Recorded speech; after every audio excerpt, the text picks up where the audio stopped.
তো গাইস, আমার জীবনে ঘটে যাওয়া একটা ঘটনা বলি আপনাদের। আমার বন্ধুর পাঞ্জাবি পরে আমি একদিন আমার মাসির বাসায় যাচ্ছি।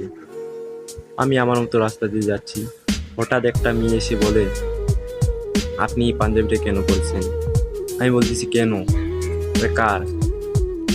মেয়েটা বলতেছে আবারও, আপনি এই পাঞ্জাবিটা পরছেন কেন? এটা কার? আমি আবারও বললাম। মেয়েটা আবারও বললো, এই পাঞ্জাবিটা পরার জন্য আপনাকে 200 টাকা জরিমানা দিতে হবে। আমি বললাম, কেন?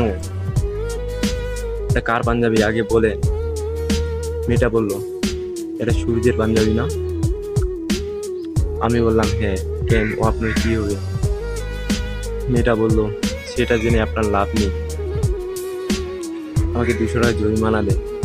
তো আমি আমার ফ্রেন্ডকে ফোন দিলাম, বলতেছি, সূর্য, তোর কি কোনো গার্লফ্রেন্ড টার্লফ্রেন্ড আছে নাকি? আমাকে রাস্তায় দাঁড় করায় এই যে এসব কথা বলতেছে। তো বলতেছি, আমার ফ্রেন্ড বলল, না ভাই, আমার কোনো গার্লফ্রেন্ড টার্লফ্রেন্ড নেই। তো মেয়েটাকে আমি চিনি না, তুমি একটু দেখো। ফোন রেখে দেওয়ার পর আমি দেখতেছি যে মেয়েটা আর নেই, কোথায় গেছে আমি তো আর জানি না। তো আমি আমার মতে আমার মাসির বাসায় চলে গেলাম।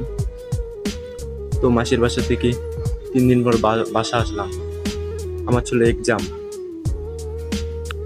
পরীক্ষা দিতে গেলাম। পরীক্ষা দিতে গিয়ে আমার কলম ছিল না, কীভাবে পরীক্ষা দিব বলেন?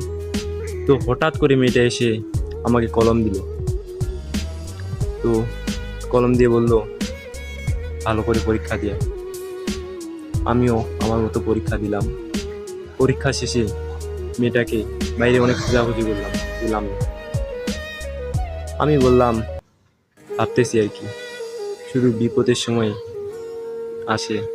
তো হঠাৎ আরেকদিন আমি রাস্তা দিয়ে সাইকেল চালা যাচ্ছি, সাইকেল থেকে হঠাৎ পড়ে গিয়ে আমার পা কেটে গেল, অনেক রক্ত পড়েছিল। তখন আবার সেই মেয়েটা চলে আসলো।